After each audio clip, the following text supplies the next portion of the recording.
Pia naamini tena kwa roho yangu ninasema katika ulimi wangu kwamba hakika ya mwalimu wetu, kiongozi wetu, anaye mapenzi makubwa sana juu yetu, ambaye atatuombea siku haitamfaa mtu mali wala watoto, isipokuwa siku hiyo mtu afike mbele ya Mwenyezi Mungu na ametenda wema, ni Nabii Muhammad, rehma na amani za Mungu ziwe juu yake.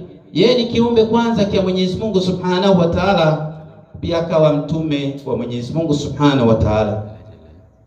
Nabii Muhammad, rehma na amani za Mungu ziwe juu yake, ni mwisho wa mitume, tena ni bwana wa mitume, mtume ambaye hakusema mapendamo ya nafsi yake, alisema kile alichofunzwa na Mwenyezi Mungu Subhanahu wa Ta'ala.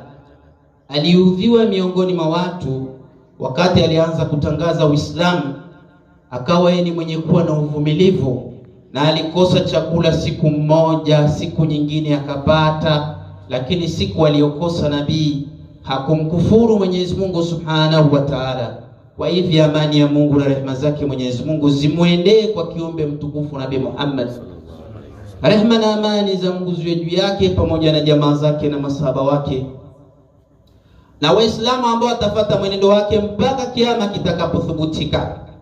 Wale waliosikia maneno ya Mwenyezi Mungu Subhanahu wa Ta'ala wakatenda vitendo vyema, wale ndio Mwenyezi Mungu anawasifu ndani ya Qur'ani, anasema kwamba aliwaongoza wao na wao ndio wenye kuwa na akili. Ama baada ya kumshukuru Mungu na kumsalia Nabii Muhammad, rehma na amani za Mungu ziwe juu yake, kama vile mimi nikihusia nafsi yangu na kuhusia nafsi zenu kumwogopa Mwenyezi Mungu Subhanahu wa Ta'ala, kama alivyosema katika Qur'ani tukufu baada ya kumlaani shetani aliyelaaniwa na Mungu, na kuanza kusoma aya hii kwa msaada wa jina la Mungu mwenye kuneemesha neema ndogo ndogo hapa duniani na atakayeneemesha neema kubwa kubwa kesho siku ya mwisho.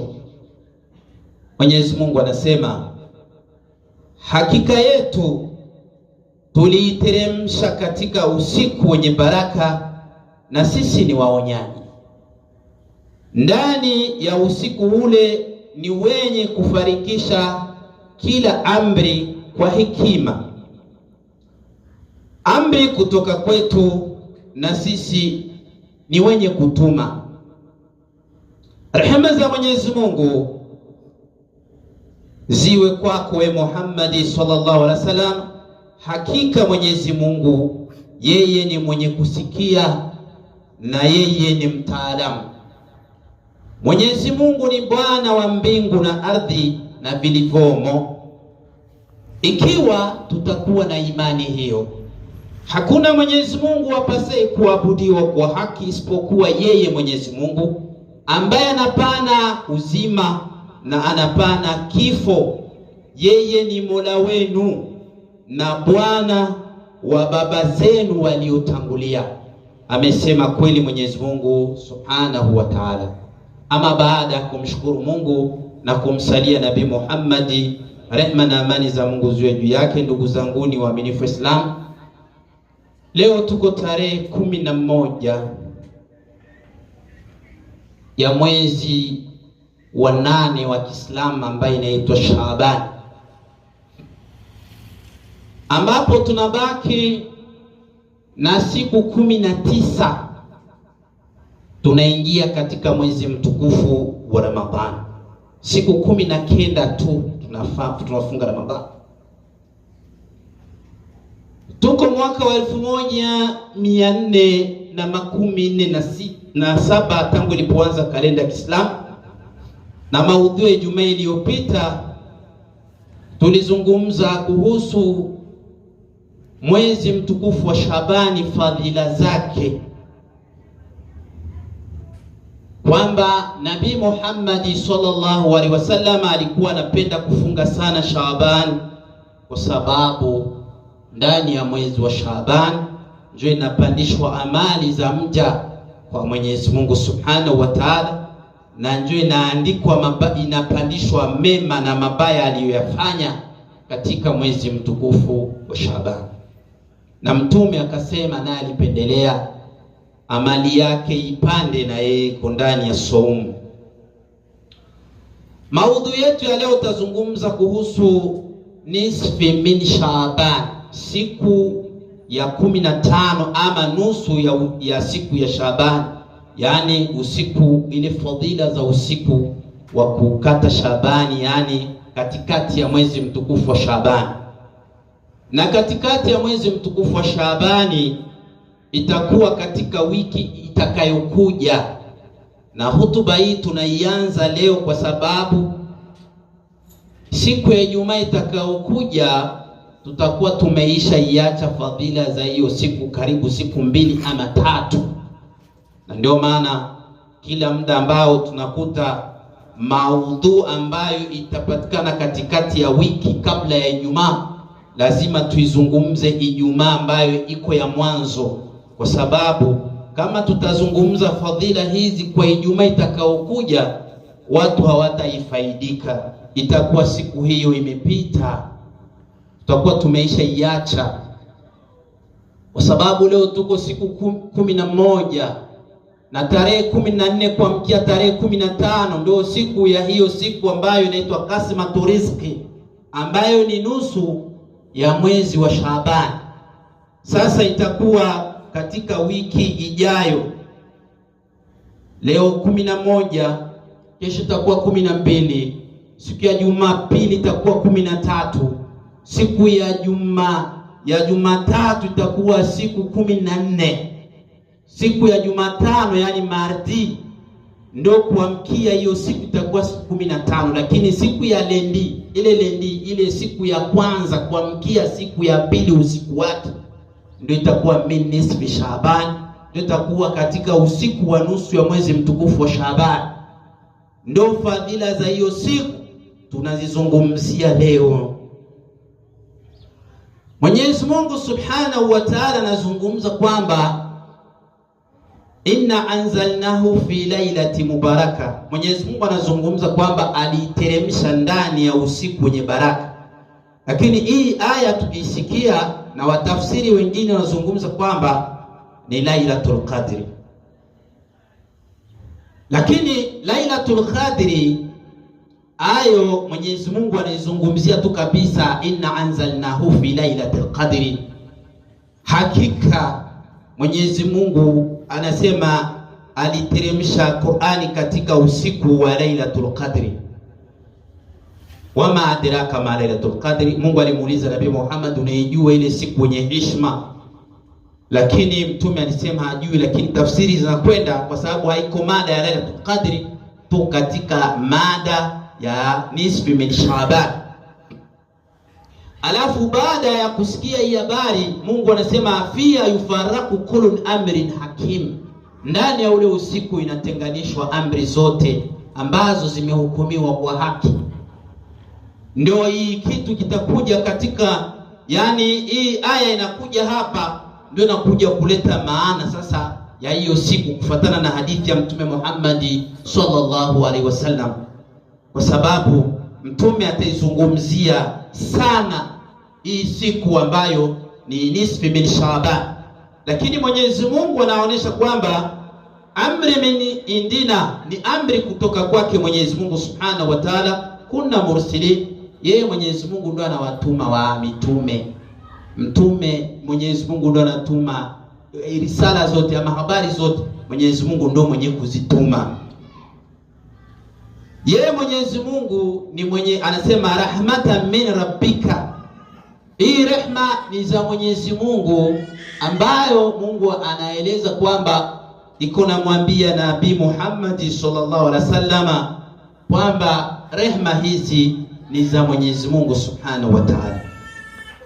Lakini hii mwezi wa hii siku 14, yani kuamkia 15, ambayo inakuwa mwezi unakuwa umekamilika, ndio inaitwa nisfi Shaaban, katika mwezi mtukufu wa Shaaban. Hiyo siku ina ubora, na ubora wake ni mbora mzito sana, ambayo tutasikia tafsiri ambayo Nabii Muhammad sallallahu alaihi wasallam anaenda kutufasiria. Wa an Muadhi bin Jabal radhiyallahu anhu anin nabii sallallahu alaihi wasallam, Mwenyezi Mungu anasema ala min mustaghfiri faghfara lahu. Ewe mwenyewe umefanya madhambi na ukatarajia utasamehewa, basi niombeni msamaha, mimi Mwenyezi Mungu nitakusamehe. Ala min mustarziqi farzuqahu, ewe mwenye kuhangaika kwa ajili ya kutafuta riziki, niombe kwa ajili ya riziki yako kuwa ndogo, mimi nitakuruzuku. Ala min mubtalin faafiyahu, ewe mwenye kuwa mgonjwa na magonjwa yako ilikosa tiba, basi kuja leo mimi nipate kukuponya. Ala kadha, itazungumzwa maneno haya hata yatleu alfajiri, mpaka itakapopambazuka alfajiri. Hii Mtume wetu Muhammad sallallahu alaihi wasallam anatuonyesha kwamba usiku wa mwezi Shaabani wakati unaingia, Mwenyezi Mungu anasema wakati tu jua inatua inaenea, yani sala ya magharibi wakati inasaliwa tu, tuseme hivyo, basi Mungu anaanza kunadi, anaita viumbe wake kwa sababu ya kumuomba katika ule usiku. Nanye na matatizo fulani aniombe, mimi nitamtolea matatizo yale. Nanye na shida hii aniombe, nitamtolea matatizo yale. Basi wewe fanya ibada hii, umuombe Mwenyezi Mungu katika ule usiku kwa kumlilia, sababu ameshatoa ofa. Hii ni ofa Mungu anatoa kwa waja wake kwamba wamuombe katika ule usiku, atawasamehe.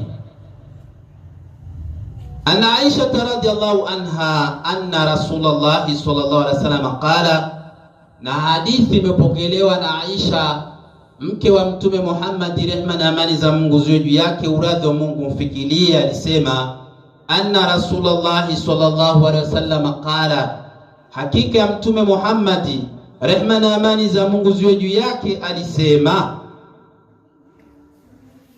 atani Jibrilu alayhi salam faqala, alinijia malaika Jibril, uradhi wa Mungu mfikirie, akasema hadhihi laila nisfi min Shaaban, hii ni usiku wa nusu ya mwezi wa Shaaban. Walillahi fiha utqahu minan nari ba'di shuhuri khanami kalbi, na Mwenyezi Mungu Subhanahu wa Ta'ala katika usiku huu anawatoa watu wengi katika moto wa Jahannam, idadi yao kama vile ambavyo manyonya ya mnyama, kama vile mbwa. Mnajua mbwa manyonya yake ni madogo sana, madogo sana, sababu kuko manyonya inaweza kuwa kuna mnyama na manyonya ni mengi, lakini ukutana yako mzito. Kama utakuta mbuzi manyonya yake kwa uzito kidogo kwa manyonya ya mbwa. Utakuta pusi vile na manyonya tena laini kulikoni manyonya ya mbwa. Sasa Mungu anaumba viumbe wake namna hii, lakini Mtume anatuonesha kwamba huyu mbwa manyonya yake ni laini kidogo sana, nywele zake zile ni ndogo. Sasa kwa ile udogo wake, kimo cha mbwa manake inahesabia ni manyonya, haina hesabu, hawezi kuweza kuhesabia, ni nyingi tu sana. Sasa katika usiku wa nisfi Shaaban wanasamehewa watu idadi kama vile manyonya ya imbwa. Yandhurullahu fihi ila mushriki, na lakini Mwenyezi Mungu hata waona watu kama hawa. Mtu wa kwanza ni mshirikina, na ili jambo la shirki tunaliweka wazi kila siku. Kuna baadhi ya watu wanatofautisha shirki na madhambi mengine. Madhambi mengi ambayo inazungumzwa wanaifananisha na shirki, na sio kweli. Mshirikina ni yule mtu mwenye kuabudu sanamu, ndio mshirikina hasa. Na utawakuta mitume tangu walianza Adam mpaka kufika Nabii Muhammad sallallahu alaihi wasallam, kitu walikuja kujadili nacho ni shirki. Na walikuta nini watu wanaabudu? Utakuta Qur'ani nzima inazungumza ya abudu al-asnam, walikuwa naabudu masanamu. Na yale masanamu ndio waliyafanya kwamba Mungu. Mfano wakati wa Nabii Ibrahim alikuta wana masanamu, na utakuta Qur'an inazungumza Nabii Ibrahim alivunja yale masanamu. Na baada ya kuvunja yale masanamu akavalisha sanamu mmoja mkubwa shoka baada ya kumkata mkono mmoja. Nafsa waliuliza, nani alifanya waungu wetu hivi? Hakukuwa jibu, lakini mmoja akasema kuna kijana mmoja na Ibrahimu hundo anakuwa na dili anatukanaka waungu wetu na kuonesha kama sisi tunaabudu visivyo. Inawezekana hakuna mbaya zaidi ya una adui wa haya waungu wetu isipokuwa huyo. Wakasema watu wamlete Ibrahimu mbele ya watu ashuhudie. Na Nabii Ibrahimu akakamatwa akaletwa. Lakini Nabii Ibrahimu alipohojiwa akawaambia, kweli hawa waungu wenu wanaonaga si ndio? Wanasikiaga ndio? Basi kama wanaona na wanasikia, watasema leo kama mwenye alifanya hii tukio hii mauaji ama hii ubaya ulitendeka hapa ni nani. Muwaulize kama waliniona. Sasa unaona, muulize hawa si wa Mungu mnawaabudu, wao wanasikia wanaona, muwaulize waliniona mimi nikafanya hivi. Sasa kama hawakuniona mimi na kama hawasikii, sasa mnaabudu vitu vyenye havisemi, havisikie, vitawasaidia ninyi. Lakini kwa kuwasaidia, nataka niwasaidie nyinyi.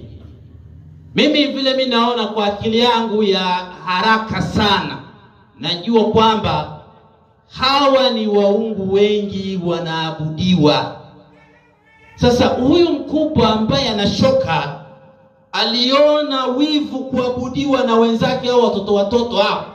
Sasa aliamua wafanye fujo, akawaua wote, na wao baada ya kupigana wakamjeruhi mkono. Ndio hii tu swali nyepesi tu.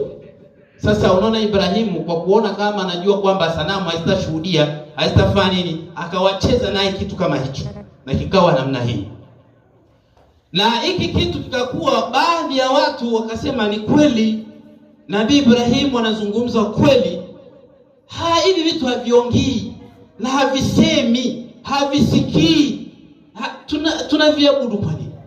Hii ndio ilikuwa Nabii Ibrahimu lengo lake, kutumwa kwa kuvunja masanamu, aabudiwe Mungu wa haki. Na baba yake na Nabii Ibrahimu akawa na ugomvi na Mwenyezi Mungu, na mpaka Mwenyezi Mungu alisema hawezi kumsamehe baba yake na Ibrahimu. Kwa lengo gani? Kwa sababu baba yake na Ibrahimu ndio alikuwa anachonga yale masanamu ya kuabudiwa.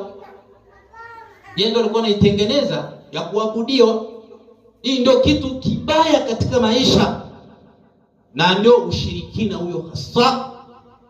Na kitu kingine tutakuta kwa Nabii Muhammad sallallahu alaihi wasallam. Nabii Muhammad sallallahu alaihi wasallam wakati anakuja kuwa mtume, alikutana ndani ya Kaaba mna masanamu 316 ambaye inaabudiwa. 316 ambaye inaabudiwa. Sanamu 316 wote ni wa Mungu. Lakini walikuwa na lengo lao, kulikuwa wa Mungu watatu wanaoabudu, Lata na Uza na Manata. Hawa ndio walikuwa wa Mungu watatu, tena walikuwa ni wanawake. Sasa hii ndio ilikuwa objective ya Mwenyezi Mungu kumtuma Mtume Muhammad sallallahu alaihi wasallam.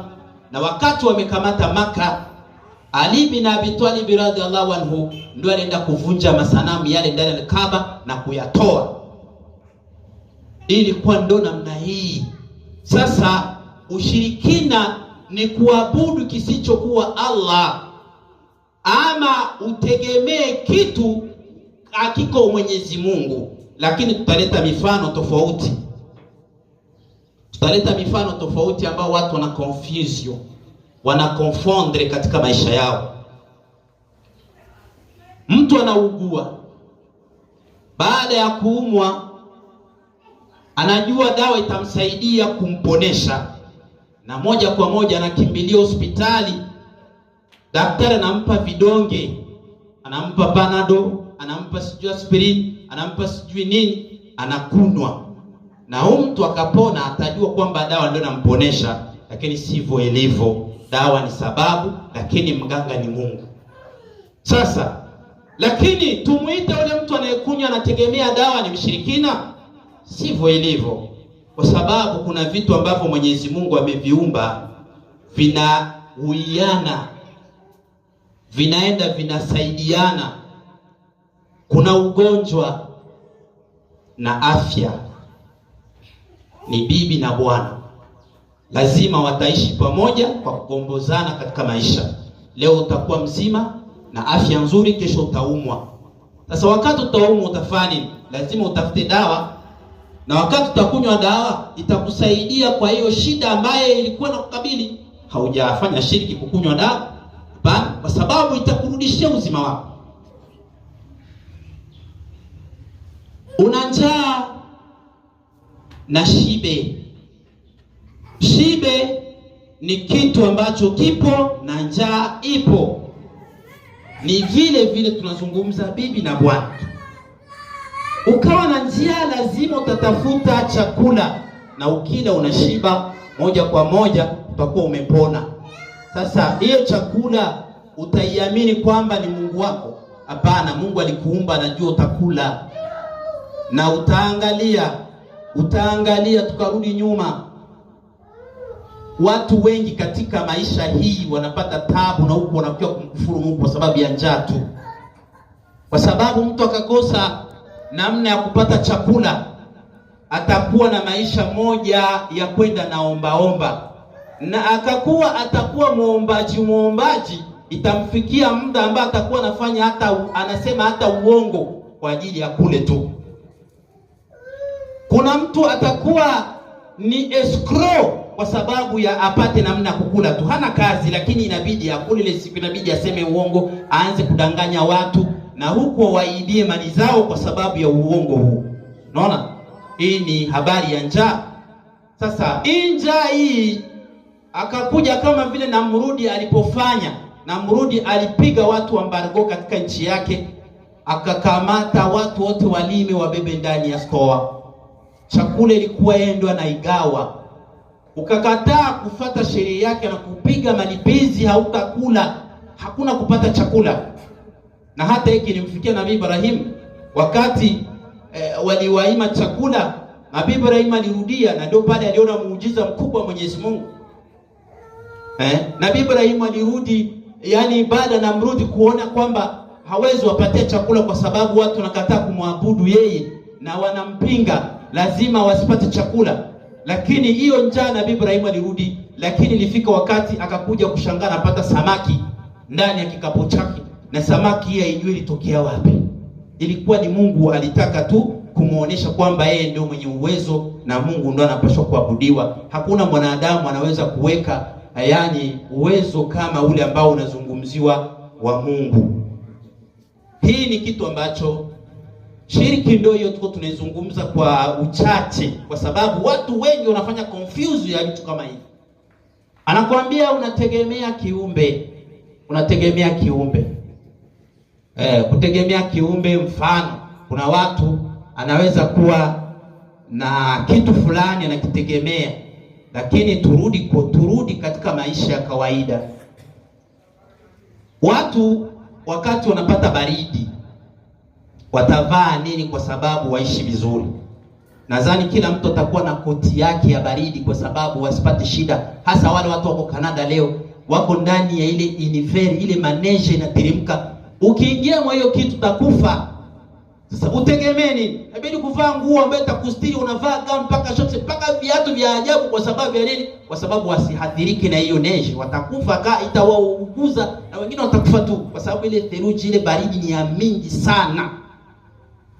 Sasa hiyo yote ni nini? Unategamia kile kitu, manake unategamia hiyo kitu, unakuwa wewe mshirikina? Hapana. Kuna maisha fulani ambayo ipo katika maisha ya watu. Mwenyezi Mungu akaleta ugonjwa na akaleta dawa. Sasa wakati wewe utakuwa kupata hiyo shida, lazima hiyo kitu kitakusaidia kwa maisha yako ya kawaida. Mfano, watu wengi wanatumika makazi, lakini itafika mwisho wa mwezi inabidi wapokee mshahara. lakini mshahara wao ukachelewa kuja, watapata shida, watatosha chakula wapi? Lakini itakuwa wanategemea ule tajiri, ule boss, na utakuta mtu anakuambia basi subiri mwisho wa mwezi ndio nitakulipa, subiri mwisho wa mwezi ndio nitakufanyizia hivi. Si wanategemea ule? Kwa sababu ya nini? Riziki yako wewe Mwenyezi Mungu anaiteremsha kwa mikono ya ule jamaa.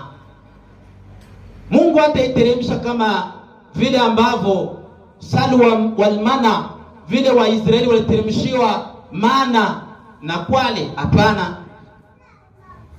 Au kama vile Yesu aliteremsha chakula kutoka mbinguni kumeza, hapana.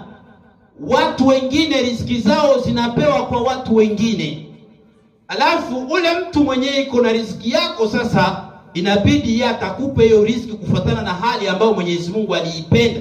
Na ndio utakutana katika Qur'ani Mwenyezi Mungu anazungumza kwamba anasema watu wengine wako riziki yao iko riziki yao, asema lisai wal mahrum.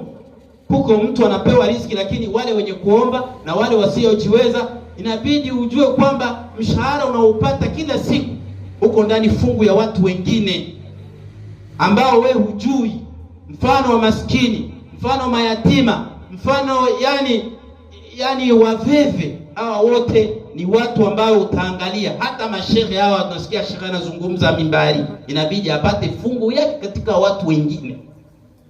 Sasa ikiwa hiyo fungu haipati, ikiwa haipati kwa ule atakuwa kama amemdhulumu. Na ndio hiyo kitu Uislamu mjue kwamba sasa hapa kuna kuja ule mtu mwisho wa mwezi inabidi aende kwa tajiri amlipe mshahara wake. Na ule tajiri baada ya wewe kuona ulifanya kosa, anakuambia sitakulipa pesa yote. Wewe ulifanya kosa juzi jana hivi, pesa yako ni $20, lakini nitakupatia $15. Inapunguzwa mshahara wako. Na utaangalia maisha yako ya kuishi, kwa sababu ile $20 ya yenyewe kuna perturbation, kuna kuwa matatizo ndani ya maisha yako. Kuna kuwa kitu kitakosekana. Mfano kama ulikuwa unalipa umeme ile $5, hautapata umeme kwa ule mwezi. Itakuwa shida. Ndio maana inabidi kujua kwamba dunia inaendaje. Watu wanahukumu vitu vingine kwa namna isiyokuwa hivyo. Sasa ndio tuko tunazungumza habari ya shiriki. Shiriki ni kitu ambacho wewe unakikamata kuwa kile kitu ndo Mungu wako, na unakitegamia kile kitu kwa lolote kwamba hicho kitu ndo Mungu wako, na haitoshe unakiabudu. Sasa asubuhi unaamka unakipa maneno, unakiambia adhuhuri, unakiambia au magharibi unakiambia. Hii ndio shiriki. Lakini kuna maisha sasa, mtu anapaswa kuishi na maisha fulani, ukavaa viatu kwa sababu ya majiwe sikuumizi, hautegemee ile kiatu kwamba ndo Mungu wako. Hapana, ni protection, inakusaidia kwa mambo ya majiwe sikuumizi. Au kitembea ndani ya pori mibe sikuingie, au mchanga ukiwaka moto isikuchome miguu. Hii inawezekana hivyo. Sasa inakuja vile vile katika maisha fulani. Kuna mtu anakula chakula tu, kuku tu, anakula kuku, lakini mwili na vimba yote, anapata file. Manake hii kuku inakataa mwili wake, na yeye kama anajua hivyo, kesho asikule huyo kuku kwa sababu atakuja kumhadhiri, inabidi aachane na kitu kinamwathiri. Lakini kwa mtu mwingine kuku anakula bila shida, haimdhuru. Sasa hii ni maisha ya kawaida, na ndio maana Mtume Muhammad sallallahu alaihi wasallam anatuambia mtu mshirikina ni yule mtu mwenye kuabudu Mungu asiyekuwa Allah. Na Allah ni Mungu gani? Ni Mungu ambaye aliumba mbingu na ardhi na vilivyomo, na Mungu wa watu waliotangulia na wale ambao tuko leo mpaka mwisho, ndo Mungu Allah. Sasa wewe ukakuwa na Mungu mwingine badili ya Allah, manake wewe uko mshirikina. Ndio vile kuna watu wanaabudu jua, kuna watu wanaabudu mwezi, kuna watu wanaabudu miungu ingine, na ni miungu mingi tu tunaabudu. Hivi ndo malengo ya mitume, walikuja kutoa watu katika imani potofu kama hizi. Sasa tunarudi katika hali hii sasa kwamba mtume anasema hata samehe mshirikina wala mtu mbaya. Watu wabaya ni wale watu ambao wanatendea watu mambo ambayo mara kwa mara. Anaweza kuja leo na kuiba, kesho anakuja na kukata mkono, kesho kutwa anakuja na kufanyizia kitu fulani kibaya. Basi mtu kama huyu, yeye maisha yake ni kutesa wenzake tu, hana maisha ya kuweza kusalimisha wenzake. Huyu mtu hasamehewe katika usiku ule. Anasema Mtume Muhammad sallallahu alaihi wasallam kwamba ila qatha, anasema kwamba watasamehewa watu isipokuwa ule mshirikina, wala ila mushahin, wala ila qati rahim, na ule mwenye kukimbia familia yake, ule mwenye kukata undugu. Watu wawili wanasikilizana, wanapendana, yanakuja katikati, anamshawishi huyu na huyu, wanaachana, wanakuwa maadui mpaka siku ya Kiyama. Hawa watasamehewa. Na ndio hiyo kitu katika maisha tuko nayo leo. Watu wako na maisha kama hii leo. Muislamu ataenda kwa chumba ya maombi, kule wanamwambia baba yako mdogo ndio yuko natembelea nyota yako kwa sababu yeye ni tajiri. Hapana, wewe unasema kweli nishakahangaika sana. Inaonekana ni kweli huyu baba mdogo ndio anafanya. Unakuwa na roho mbaya, baba yako mdogo unataka kumuua. Ule mwenye anakuja kuachanisha ule hawezi samehewa siku ile ya kasmatu riziki, kwa sababu anaachanisha undugu. Vitu vingi watu wanavifanya leo, wanakuwa maadui. Ukaona mama yako haupendi kumsalimia, ukaona baba yako unakuwa unamkimbia, wanakuambia ule ndio yuko haribu nyota yako, ule ndio anatembelea maisha yako, ule ndio anakufanya hivi. Ile haiko kweli. Kwa sababu ya nini? Ile ni uchonganishi wa maisha. Watu wengi, kuna watu wawili tutazungumza, waganga na watu wa dini, wanaendelea kufanya vitu hivi, kuchonganisha watu. Sasa hivyo vitu sio vitu vizuri katika maisha. Hivyo vitu sio vizuri katika maisha. Hii ni dhambi ambayo Mwenyezi Mungu anasema unaachanisha undugu wa watu wenye kupendana. Bibi na bwana wako pamoja, kaka na kaka mtu wako pamoja, mtoto na baba yake wako pamoja, shangazi na mtoto wa mtoto wa kaka yake wako pamoja. Unakuja unatia chocho katikati ya wale watu wawili, wanaachana, wanakuwa maadui mpaka siku ya Kiyama. Wewe unawajibika, hautasamehewa katika usiku ule wa nisfu Shaaban, labda utubie kabla ya hili jambo lifike. Hii ni siku hiyo. Wewe baba unakuwa irresponsible, unaacha familia kwa sababu ya mambo mazito ya maisha, unaenda Walikalo na kaa huko miezi, salamu huwatumii, wala hata pesa ya kuwasaidia unaipata, lakini hauwajali. Wewe vile vile ukafanyizia siku Shabani huko, eti unataka kuomba Mungu, hautakubaliwa kwa sababu uko irresponsible, unaacha familia. Sasa wewe Muislamu lazima ujue kitu gani katika mwezi wa katika nisfu min Shaban utayafanya. Alafu anakuambia wala ila mutabili, wala ila aqil, wala wadiyati, wala ila mudmin al-khamri, na ule mtu ambaye mwenye kunywa pombe mfululizo. Hakuna siku ule mtu alishaacha kunywa pombe. Ule mtu anakunywa pombe na kwa ndo maisha. Sasa huyu mtu kama hakutubia kwa Mwenyezi Mungu, naye hasamehewe. Ndio maana wewe Muislamu inabidi ujua katika siku ile nisfi Shaaban utajipeleka vipi. Lakini Mwenyezi Mungu Subhanahu wa Ta'ala amezungumza, anasema inna Allah yaghfiru dhunuba jamia. Hakika ya Mwenyezi Mungu anasamehe madhambi yote kwa jumla. Hakuna dhambi Mungu anashindwa kuisamehe. Ukimwomba tu kusamehe, Mwenyezi Mungu atakusamehe. Lakini usirudilie dhambi. Usirudilie dhambi mara kwa mara. Hii kitu utakuja kufa siku moja na wewe hauko katika lengo la Uislamu. Unakufa hauko Muislamu, kama vile tunasikia kila siku Mungu anakuambia wala tamutuna ila wa antum muslimun. Usije ukafa na hauko Muislamu. Ani Nabii sallallahu alaihi wasallam, Mtume Muhammad rehma na amani za Mungu juu yake, anasema fi laila nisfi min Shaaban yaghfiru Allahu azza wa jalla li ahli al-ardi illa mushrik au mushahid. Anasema Mtume Muhammad sallallahu alaihi wasallam kwamba atasamehe watu wote ndani ya usiku wa mwezi wa Shaabani, yani wa nusu ya Shaabani, ila watu wote katika ardhi watasamehewa Mungu anasema atasamehe watu wote katika ardhi, lakini mshirikina hatasamehewa na ule mtu muovu hasamehewi. Sasa hii ni kitu ambacho turudi kwa Mwenyezi Mungu Subhanahu wa Ta'ala, ndugu zangu Waislamu, kwa sababu Mwenyezi Mungu Subhanahu wa Ta'ala yeye anasema katika Qur'ani, alaysa Allahu biahkamil hakimin. Anauliza, haiko Mwenyezi Mungu ndo atakuwa hakimu mwisho ya kiyama?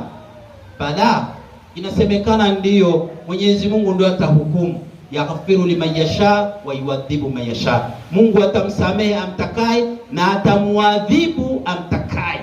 Yudkhilu man yasha fi rahmati, atamuingiza peponi kwa huruma yake mwenye anataka Mungu. Sasa hapa tunazungumza turudi kwa Mwenyezi Mungu Subhanahu wa Ta'ala, tutende wema. Wa quli kauli hadha wastaghfiru li wa lakum ajma'in idullaha wa yastajib lakum. Nasema tamko hili mimi na nyinyi turudi kwa Mwenyezi Mungu kwa hali ya kumomba. Tunalomomba Mwenyezi Mungu Subhanahu wa Ta'ala atatujibu. Turudi kwa Mwenyezi Mungu insha Allah Ta'ala, Mwenyezi Mungu atatujibu tunalomomba. Iduhu wa yastajib lakum.